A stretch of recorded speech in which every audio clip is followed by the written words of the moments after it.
Coming up in SVG-TV News and Sports this evening at 7. Government signs MOU with world's largest cruise port operator for over $200 million EC port upgrade.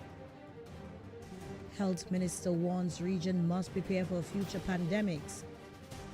One killed as hundreds protest in Kenya against U.S. Ebola quarantine center. And in sports, CWI names squad for Sri Lanka T20 series. These and other stories coming up in SVG-TV News and Sports this evening at 7.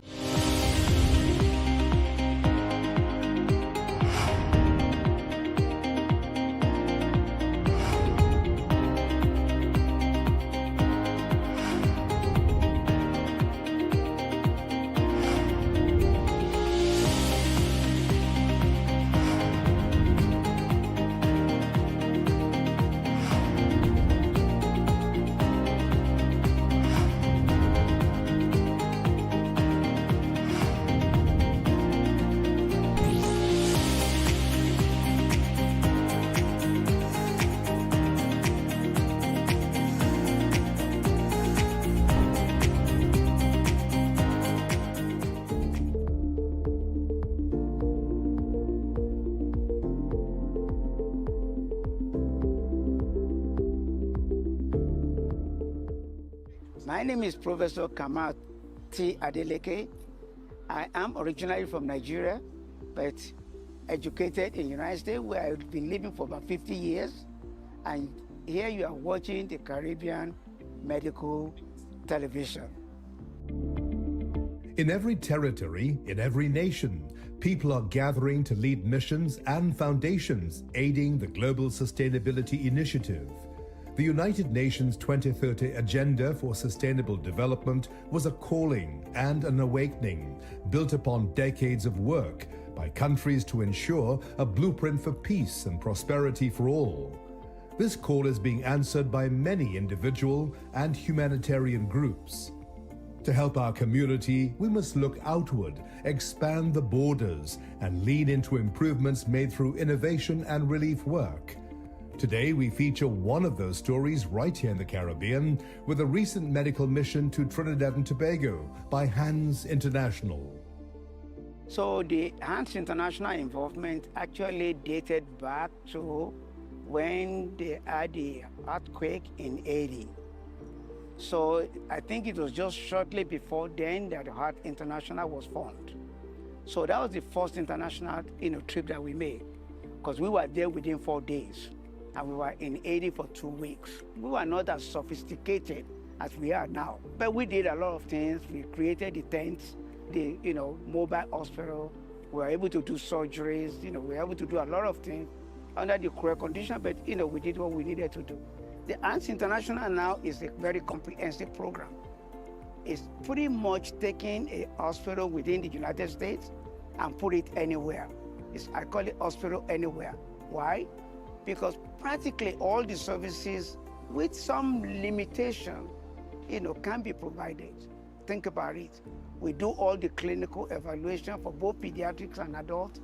We have all the expertise in different specialty, from just general evaluation to dental to ophthalmology to my specialty, which is the heart. It's called 16 minutes golden rule, that what is going to kill you will kill you within 60 minutes. And guess what? The #1 killer is a heart disease. Fast food, the food that really doesn't make sense. Organic food are disappearing. Nobody wants to really take time to cook. Everybody wants to go there just to buy the fast food and then eat. Those are all the things that is really going. And then we are putting so much stress on ourselves and we are not exercising. Exercising helps. Whether, just brisk exercise or even vigorous exercise. I don't advocate vigorous exercise, just ordinary brisk walking. I mean, the study shows that if you are able to walk a mile a day, 3 days a week, you will increase your quality life expectancy by almost about 3 years. And if you do it 5 days a week, you may be able to increase your quality life expectancy by 4.8 years.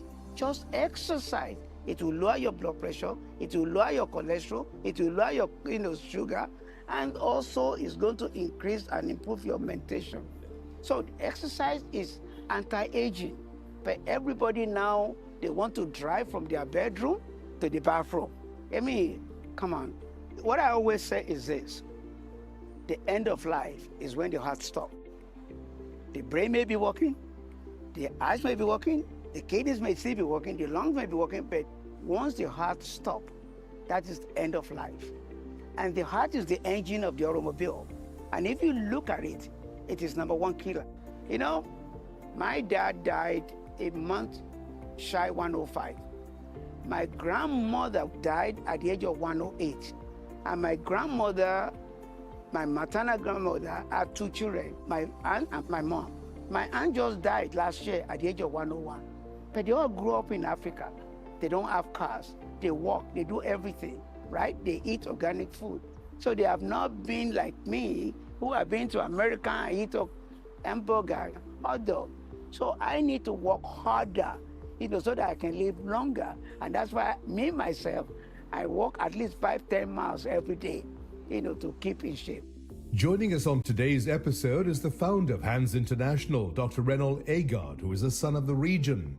His vocation for this medical mission hits even closer to home through faith and family. So to tell how that started, my passion, I was born in Tobago, and really I was passionate about becoming a medical missionary. Sometimes I look back on my history and wondering if I really knew what it was about.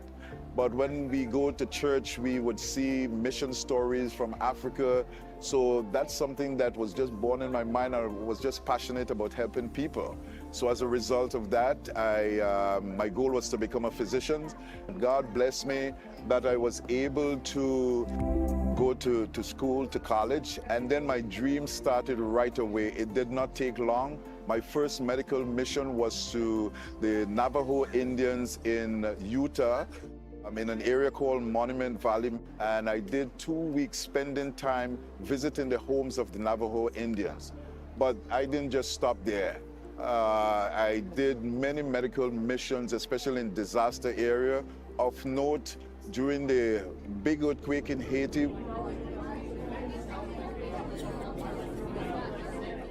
I put together a team of doctors from my community. I called a lot of my friends because my wife was looking at the devastation of the earthquake, and there was just something that was burning within me, that God has blessed me with a skill and a talent, and if I could only be there when those people are plucked out of the rubble to give them assistance. So I was able to form a team, and we were in Haiti days after the earthquake. So whenever there's a disaster, we give precedence. So we have been to Haiti twice. We went to Nepal. Whenever there's a disaster, we take smaller teams of about 15 to 20, and we usually rotate that team every 2 weeks and stay for about 3 months. When there's no disaster, that's when we go to areas across the globe. Actually, one of the surgeons that is with us, Dr. Kevin Geffey, we were in Nepal, and he was so committed because there were areas in Nepal that could not be reached, and he rented out of his own funds a helicopter to take a team of doctors into the interior. When they got there, there were lots of houses that were crumbled, and although he's a surgeon, he was not just looking for surgical work. He was pulling teeth, he was down in the grounds digging out the homes to see if there was any available potato and foods that was available. And that's the kind of commitment. They don't just think because they're surgeons we are just aloof, but they would do anything to relieve suffering. And that's the passion that my team has. We have a strong mental health team. Actually, one of our mental health leaders, he just was designated the president of the North American Psychology Association for Children. So we have really great specialists. They're all board certified. We look, and we practice evidence-based medicine. And we are just here putting a team together that really can meet the needs and the challenges of the hour. Several years ago, when I trained at Penn State, we know that the risk of a heart attack goes up with inflammation. Inflammation is what starts the process. So again, if we can decrease that inflammation just by lifestyle, healthy lifestyle and increasing our exercise activity. Recent study shows that if a male should increase his cardio workout just by 2%, he decreases risk of prostate cancer by 33%. And also there are studies that shows that if we increase our exercise activity, there were studies done on women. Just increasing your exercise to do moderate intensity exercise at least 3 times a week, you add 2.5 years to your life.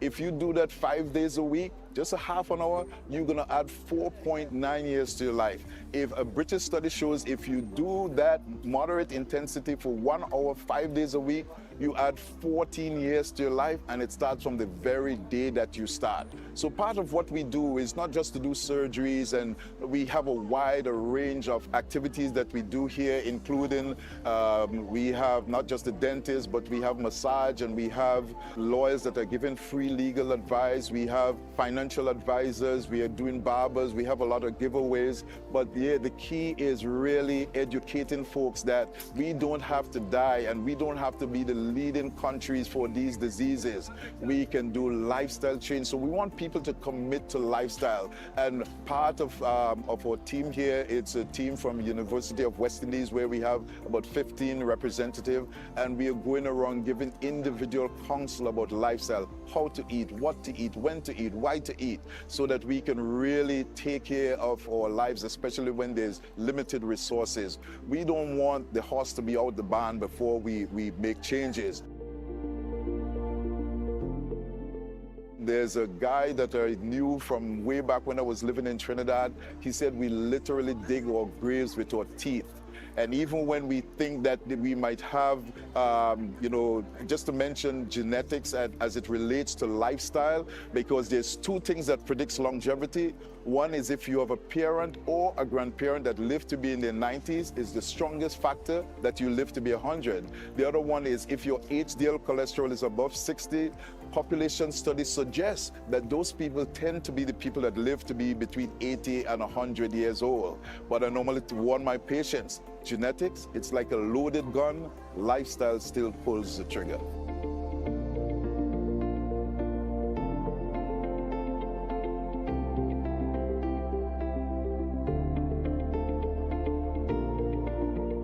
Trinidad is my home, and I always say charity begins at home. So I'm just delighted to bring this team of dedicated volunteers. Part of our motto is that we just don't send relief.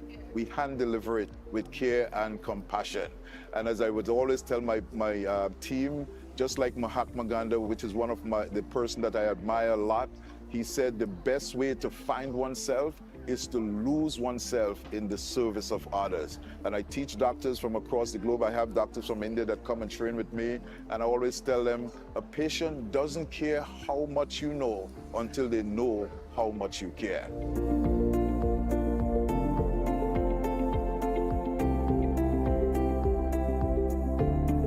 My association with the mission started about 4 weeks ago.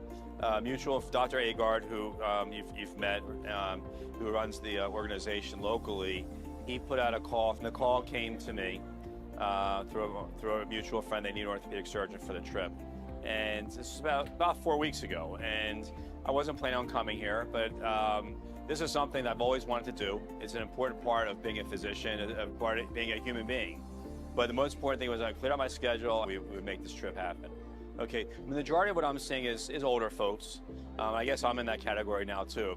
Patients over the age of 50-ish who have arthritic issues. I've seen a few patients that have had traumatic injuries that need to have some revision surgery done. But the majority of what I'm seeing is older folks with arthritis, primarily knee and hip arthritis. If you look at the older population, over the age of 65, the single biggest risk factor for hospitalization, heart disease and cancer drop-off is fracture. Usually fragility fractures, okay? So we have 2 ends of the spectrum here. So musculoskeletal health is extremely important, because lack of musculoskeletal health, particularly in the older population, leads to a degradation of one's overall health. Mental health, physical health, vascular health, cardiovascular health. Okay, so in the older population, we see more fragility type problems. In the younger population, we remember about trauma. Whether it's high energy trauma or lower energy trauma, have a significant morbidity associated with that. Well, in general, as many of the viewers know, diabetes increases your complications of everything. cardiovascular health, wound healing, nerve issues. Most particular orthopedics, we know that patients that have elevated blood sugar, and there's a lab test called a hemoglobin A1C. And the magic number is typically around 8. So we know that patients that have an A1C above 8 have higher risk of postoperative complications. Among those is infection. I saw a woman today that I was actually going to operate on this week. However, her A1C was 9, which puts her at increased risk of complication for postoperative infection. So, and she was a younger woman, but her blood sugar wasn't well controlled, and that puts her at risk of complications. Maintain good weight, good activity level. Whatever one's activity is that they enjoy is what's most important. Because when patients say, what should I do? Well, if I tell you you should go bicycle ride every day, but you hate bike ride, you're not going to do it. I say, what do you like to do? And whatever that is, do that. But whatever that activity is, you need to incorporate weight training, core strengthening, maintaining proper vision and balance. Okay, we didn't really touch on the spine at all, but that's a big factor and falls also with osteoporosis as individuals, whether men or women, they bend over a little bit. It changes the balance, it changes how they approach the world as they walk, and that can lead to fractures down the road.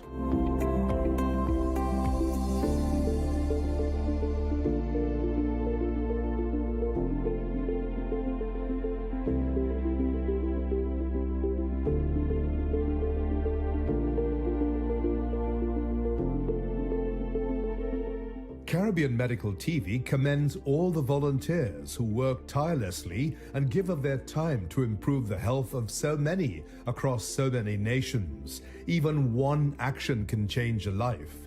To see where Hands International goes next, be sure to follow their story at hands-international.org. Stay with us. We'll be right back with more.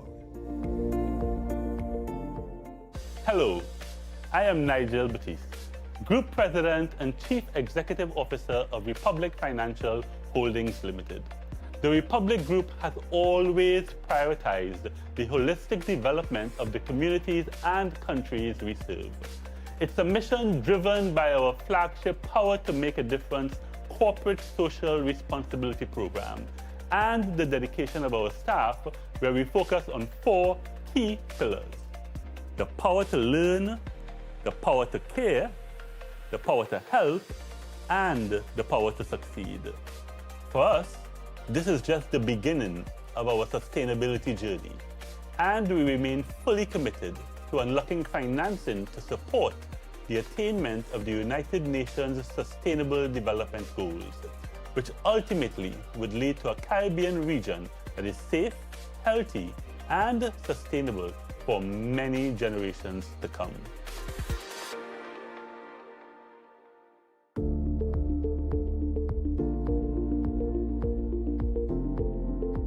I'm Upton Allen. I'm a professor of pediatrics at the University of Toronto. I'm originally from Jamaica.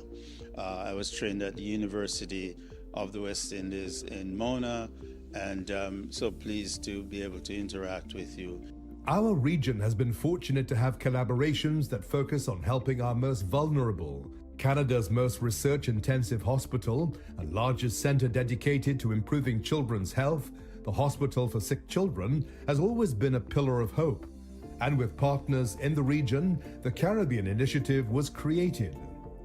The project in question is a Sick Kids Caribbean initiative, for which I was the co-chair along with Dr. Victor Blanchette, who is a Barbadian by birth, actually, who was a professor of pediatrics at the University of Toronto and head of the Division of Hematology Oncology. And Victor's brainchild was this initiative that was aimed at improving the care of children with cancers and serious blood disorders in the Caribbean. The project aimed to transform the diagnosis, treatment, and outcomes of these children in a huge way. I became involved because of my connections with the Caribbean, and also because of the fact that children with cancers, when they do die, some of them die because of weaknesses in their immune systems brought about by treatments that they receive, resulting in serious, overwhelming infections. And by training, I'm an infectious diseases specialist. And so I became involved. I became the co-chair of that particular initiative. I asked one of my colleagues in Canada at the time, who was managing children with cancers, if a child in Canada had a cancer, a childhood cancer, what are the chances that they will survive? And the person said, you know, it's quite high. It might be in the region of 75% or higher, depending on the type of cancer. I then asked the question, what about that type of leukemia in a child in the Caribbean? And the person said, well, it depends on the island where they're from, but it's likely at the most 50% or south of 50%. So that to me represented a huge gap, and therefore a need for us to focus on improving the care of children with cancers and serious blood disorders. And that's why I became involved in that initiative. And not just that, is that to create the infrastructure and sustain the infrastructure that they can collaborate across the region. It'll be great if we can have access to those experts in Jamaica, Barbados, Trinidad, or what have you. And the children who are needing treatment, that they can be treated in the region. And they maybe they'll go to Barbados or Jamaica or Trinidad, wherever, to be treated. So that intra-regional collaboration is important for that effort moving forward.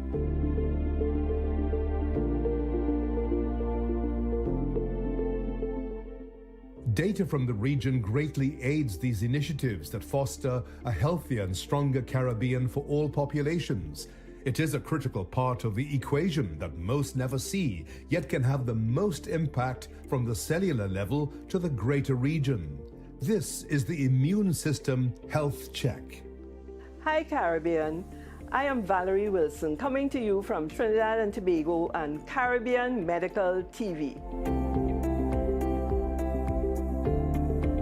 I actually was the manager of the laboratory service at the Caribbean Epidemiology Center for a number of years. And during that time, of course, CAREC was serving 21 countries in the Caribbean region. So I am a laboratory scientist actually, and my background is in immunology. And you know, when we hear immunology, it sounds complicated, but it actually is very simple. Immunology is the way that your body deals with anything that is foreign. So even a baby in a mother's womb is actually an immune foreign body. So there is a way in which mothers are able to carry their babies to full term by the way in which their immune system actually tolerates the fetus. So it's very interesting. So immunology has evolved a lot over the last, say, 40 years really. From the days when HIV was discovered. Interestingly enough, you know, sometimes, we saw it with COVID too, sometimes terrible things happen, but they cause the technology to advance so rapidly. So the human immunodeficiency virus, as it was called, was discovered in 1981. And following on that, a lot of technology was developed that relied on immunology, on the immune system, on antibodies, to actually identify things that were in the body of persons who were infected with HIV. And so HIV really drove a lot of the developments in immunology. And immunology now, and techniques in immunology are actually used in the laboratory very widely for much more than testing for your immune system.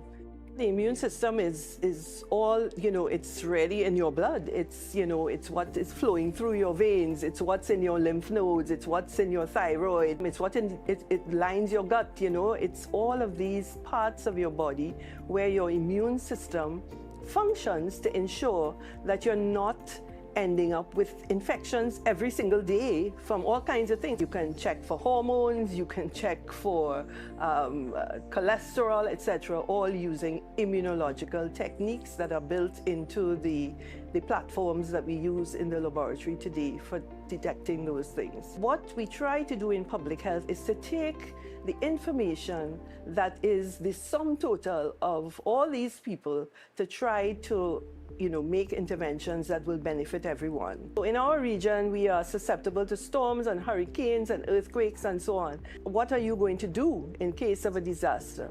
What things have you put in place before the disaster? So for example, things like generators. We have to turn off electricity if there's a storm or a hurricane.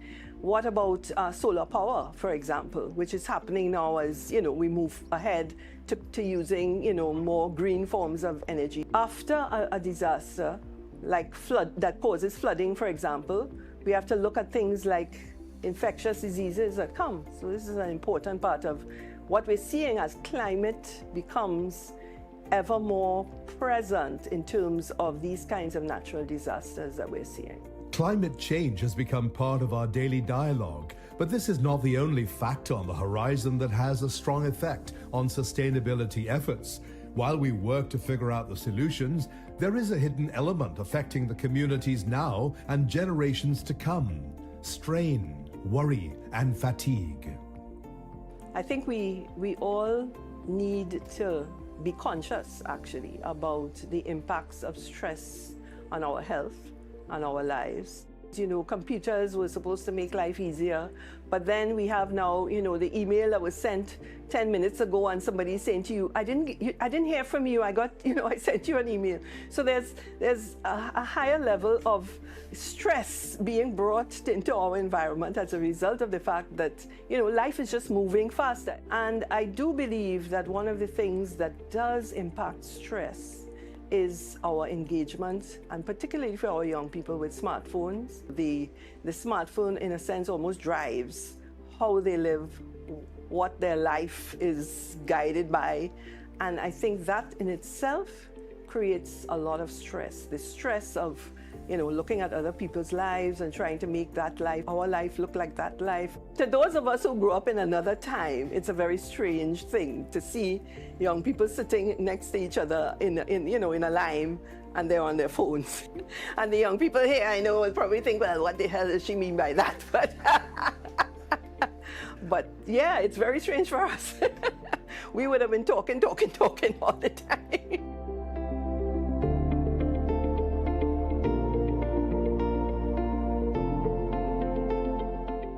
Only through dialogue, through collaboration, and through community can lasting change be born. Change to address the various crises in the region and globally.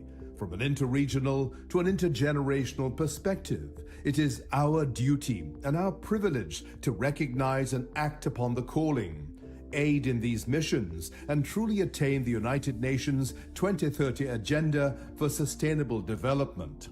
Thank you for joining us on today's episode. And coming up on this season of Caribbean Medical TV, we'll take you through the region to hear the stories of our people, from climate to community, from health to emerging science, and most importantly, the foundation for our people in the Caribbean, the next generation, and their coming future. My name is Carl Page. I'm the head coach of St. Jago High School boys track and field team. These youngsters on the track, they leave it all out there when they're training because they believe in Jamaica it's always been #1 from in the 1930s, and the legacy must continue. So these youth put their heart, their mind, and their soul in everything they do for the sports, for St. Jago and for Jamaica. For the youth, there's a lot of talent in the Caribbean region. Right, and first and foremost, once you spot them, the motivational level sometimes can be a little bit low. They might not know, look at the outside world and see what they can do with their talent. So once they have the right guidance, the parents, they are very important. So once the parent can support them, I would just ask them to give it their best shot, try to see how best they can at least even collaborate also with other Caribbean countries, because we are here. So the collaboration with other Caribbean countries, I like to see us, we get back together.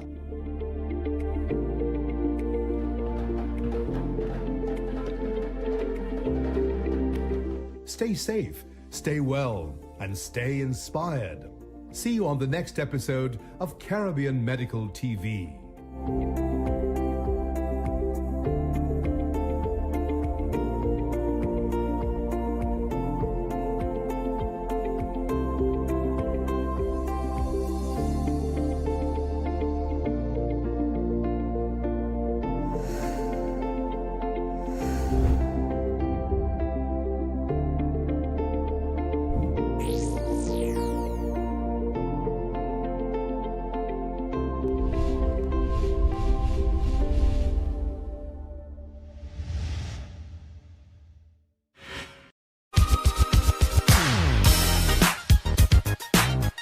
Today's music.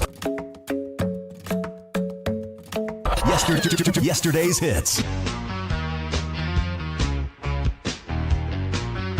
Magic. 103.7. 91.5. SVG-TV Obituaries acknowledges the passing of our beloved ones and sympathizes with family and friends of the deceased. Celebrating the life of the late Marcella Angela Phillips of Richmond Hill, Murray's Village, who passed away on Sunday, May 17th at age 71. Marcella Angela Phillips of Richmond Hill, Murray's Village, is survived by children Sheridan, Makasha, Depta, Rochelle, Kavinia, and Finel, 15 grandchildren, 3 great-grandchildren, 1 brother, 4 sisters, many other relatives and friends. The funeral service for the late Marcella Angela Phillips of Richmond Hill and Murray's Village will take place on Saturday, June 13th at the Revival Center Church. Time of viewing 10 a.m., time of service 11 a.m., place of interment the Kingston Cemetery. This funeral is entrusted to the Ever-Ready Funeral Home. Celebrating the life of the late O'Brien Fitzgerald Howell of Connery, who passed away on Thursday, May 7th at age 62. O'Brien Fitzgerald Howell of Connery is survived by 1 child, 2 brothers, 1 sister, many other relatives and friends. The funeral service for the late O'Brien Fitzgerald Howell of Connery will take place on Sunday, June 14th at the Ebenezer Seventh-day Adventist Church. Time of viewing 1 p.m., time of service 2 p.m., place of interment the Connery Cemetery. This funeral is entrusted to the Ever-Ready Funeral Home. Celebrating the life of the late Molly Stapleton of Rose Hall, who passed away on Wednesday, May 20th at age 72. Molly Stapleton of Rose Hall is survived by common-law husband Reynold Robertson, children Patricia Banwell, Joycelyn Francil, Alasius Carlson, and Marcelius Stapleton, 20 grandchildren, 12 great-grandchildren, 2 brothers, 4 sisters, many other relatives and friends. The funeral service for the late Molly Stapleton of Rose Hall will take place on Saturday, June 13th at the Rose Hall Methodist Church. Time of viewing 12 noon, time of service 1 p.m., place of interment the Rose Hall Cemetery. This funeral is entrusted to the Ever-Ready Funeral Home. Celebrating the life of the late Mr. Reynold Augustus Charles of Sign Hill, Roseau, who passed this life on Wednesday, 22nd April at 63 years of age. Mr. Reynold Augustus Charles of Sign Hill, Roseau, is survived by Mrs. Juanita Charles, children Mastas, Linford, Betty, Gayleen, Raquel, Natasha, Samantha, Alicia, Kevin, and Kurt, stepchildren Anne-Marie and Tony, 26 grandchildren, 24 great-grandchildren, 1 sister, many other relatives and friends. The funeral service for the late Mr. Reynold Augustus Charles of Sign Hill, Roseau, takes place on Saturday, 13th June at the Streams of Power Church, Sign Hill. Time of viewing, 10 a.m. Time of service, 11 a.m. Place of interment, Kingston Cemetery. This funeral service is entrusted to the Ever-Ready Funeral Home. Celebrating the life of the late Devon Kenyon Oliver, also known as Smokey, and Reno of Fairbairn Pasture, who passed this life on Thursday, 28 May at 34 years of age. Devon Kenyon Oliver, also known as Smokey and Reno of Fairbairn Pasture, is survived by mother, Desiree Oliver. Child, Dorian Oliver, many other relatives and friends.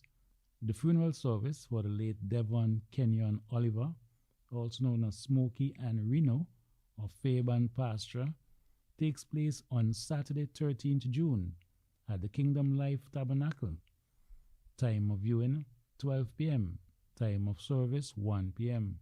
Place of interment, the Fountain Cemetery.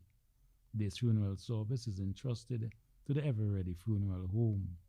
Celebrating the life of the late Edwin Nero of Oya, who passed this life on Thursday, 7th May at 93 years of age. Edwin Nero of Oya is survived by children Suzette, Errol, Kipling, and Pansilla, 17 grandchildren, 20 great-grandchildren, 5 brothers, 4 sisters, many other relatives and friends. The funeral service for the late Edwin Nero of Oya takes place on Saturday, 13th June at the Oya Anglican Church. Time of viewing, 1 p.m. Time of service, 2 p.m. Place of interment, Oya Cemetery. This funeral service is entrusted to the New Haven Funeral Home.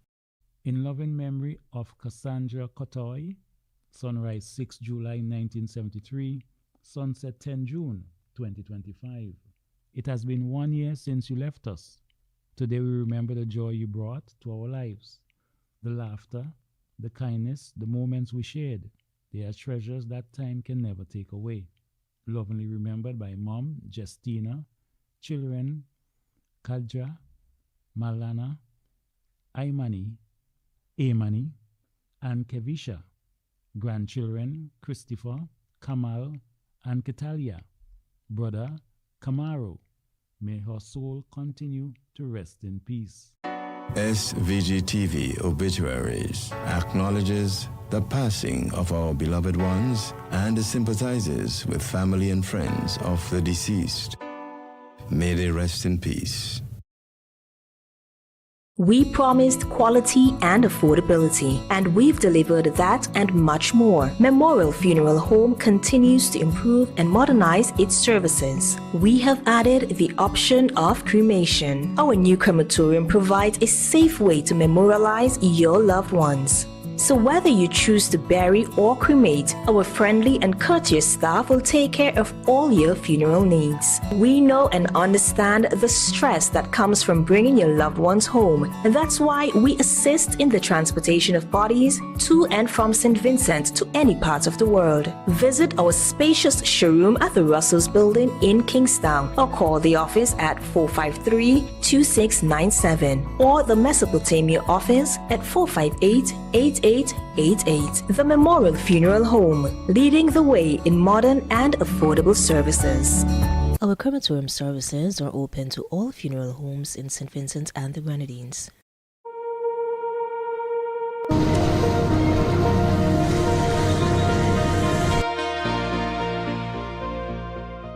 First citizenship for World Oceans Day 2026. Our captain is Dory and Mr. Matt. They are the two persons here on this boat. And the person behind the camera is Sean Patterson. There is a Sahara dust, but the only thing is if you don't have a fish GPS and then you go out, in order to make your landmarks, it's very difficult because it blocks the vision of the landmarks.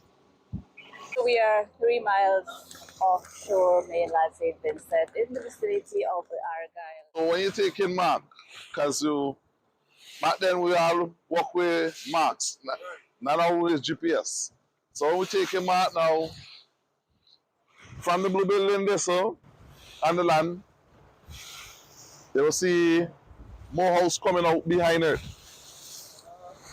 as the boat is going up. So we're going up and you're waiting to see wherever you mark.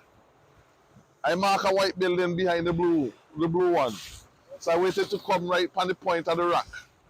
So when they come on the point of the rock now, I know, well, I'm on the fish. So most of the time, what we just do, when we're traveling, we keep our life jacket. When we fishing, we take that and put it one side. But really, it's not safe to actually do that. But it's just that's for our comfort. The life jacket just render you. Although it's a safety, because it's too big and bulky. So, yeah, you can't comfortable pressure if you're hauling fish and you want to get that fish in the boat. Don't talk if it's a big fish. Grabbing bait, that's what the fishermen love. Rig up. Small rig, just 7 hooks. We're bottom line fishing, because we call this bottom line fishing. It's all about patience.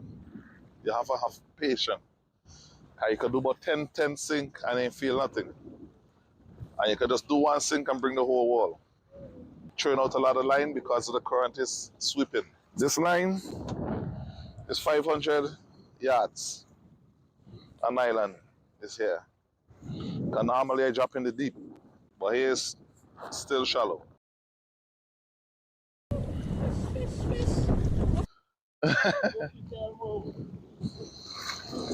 Oh, what's that?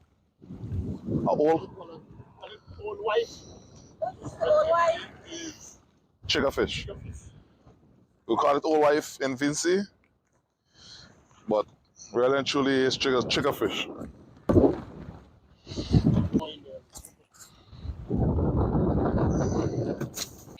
do you like about fishing? Well, I have a passion for fishing. That's why I eat a lot of fish as well. So it's just a passion I have. I just have that love. And it came from my parents, my older parents. They used to fish a lot too. See them boards up there? That means with how them operating, fish is there feeding. So as a fisherman, you have to learn all them skills there, know well how to track the boards. Not the fish you're tracking, no. You're tracking the boards and the boards track the fish for you. You have to know which board is which board. Because how some board might make you drive around the whole of St. Vincent. And when you do so, you're tracking the wrong board. So you know which is which. So you know which board carry, what fish it carry. What kind of fish is it? That's tuna. I would like to encourage the young youth to them to get into the fishing industry. Because the fishing industry, it does pay. It's actually one of the best paying jobs. It's just a lot of work, a lot of dedication. The industry don't give me house, don't give me vehicle, don't give me business. So a lot of people have this thing over fisherman, it's just only junkie or rumbo. It's just fishing. But if you're serious and you get into fishing and you put it as a business, you can prosper. It's very hard for you to catch a fish because your line always sticks up in the sargassum. So it's a big affection for us because it prevents you from catching fish. There are times it would bring fish as well because the dolphin would come with it, the kuvali would come with it, but it's just messy when it's too heavy.